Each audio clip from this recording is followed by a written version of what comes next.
Hi అండి, అందరూ నమస్కారం. ఏపీ రాష్ట్ర వ్యాప్తంగా ఉండే రైతులందరికీ ఇప్పుడిప్పుడే ఒక గుడ్ న్యూస్ అయితే రావడం జరిగింది.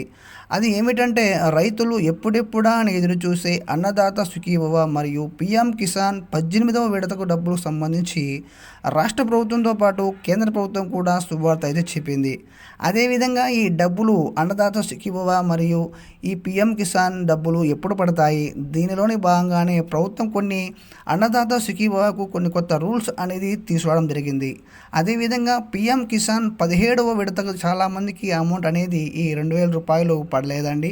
అది ఎందువల్ల పడలేదు ఈ వీడియోలో మీకు పూర్తిగా అర్థమయ్యే విధంగా ఎక్స్ప్లెయిన్ చేస్తాను. ఇక మన వీడియో మీకు నచ్చినట్టయితే వెంటనే లైక్ చేయండి. ఇలాంటి మరిన్ని వీడియోస్ కోసం మన ఛానల్ని ఫాలో అవుతూ వెంటనే మన ఛానల్ని సబ్స్క్రైబ్ చేసుకోండి. ఇంకా లేట్ చేయకుండా వీడియోలోకి వెళ్దాం. రాష్ట్రంలోని కూటమి ప్రభుత్వం మేము అధికారంలోకి వస్తే గత వైసీపీ ప్రభుత్వం ఇచ్చేదానికన్నా ఎక్కువగా అంటే 13,500 రూపాయలు ఇచ్చే వైసీపీ ప్రభుత్వం మేము 20,000కు పెంచి ఇస్తామని హామీ అయితే ఇవ్వడం జరిగింది.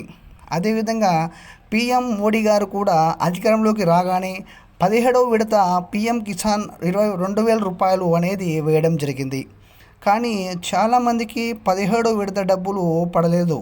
కారణం ఏమని తెలుసుకుంటే, చాలామందికి పీఎం కిసాన్ ఈకేవైసీ పెండింగ్ ఉన్నాయని లేటెస్ట్ అప్డేట్ అయితే రావడం జరిగింది.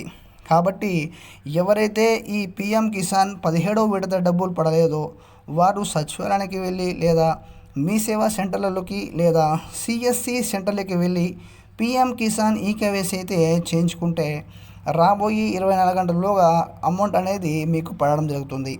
అదేవిధంగా అన్నదాత సుఖీభవ పథకానికి వస్తే, ఈ పథకం గురించి రాష్ట్ర ప్రభుత్వం ఈ నెల లాస్ట్లో క్యాబినెట్ మీటింగ్ అయితే జరుగుతుంది. కాబట్టి ఆ మీటింగ్లో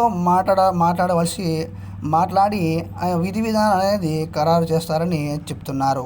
కాబట్టి నెక్స్ట్ మంత్లో పూర్తి వివరాలు అయితే వస్తే, నెక్స్ట్ మంత్ లాస్ట్కి అర్హులు అయితే జాబితా రాగానే వెంటనే ఈ అర్హులందరికీ డబ్బులు పడడం జరుగుతుంది.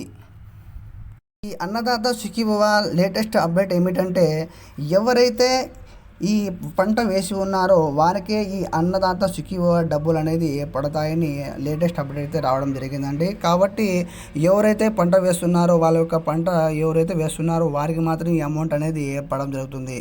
కాబట్టి ఖచ్చితంగా ఎవరెవరు పంట వేశారో ఆ పంటకు సంబంధించి పూర్తి డీటెయిల్స్ని Aadhaar card, bank account book, పంట యొక్క మీ పాస్బుక్ జిరాక్స్ మొత్తం తీసుకొని సచివాలయానికి వెళ్తే అక్కడ ఈ అన్నదాత సుఖీభవకు సంబంధించి అప్లికేషన్ ఇస్తారండి. ఆ అప్లికేషన్ తర్వాత మీ అప్లై చేయడం జరుగుతుంది. కాబట్టి ఖచ్చితంగా ఈ రూల్స్ అన్నీ ఖచ్చితంగా పాటించండి.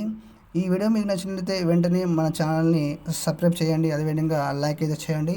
థ్యాంక్ యూ ఫర్ వాచింగ్ అండి. నెక్స్ట్ వీడియోలో మళ్ళీ కలుద్దాం.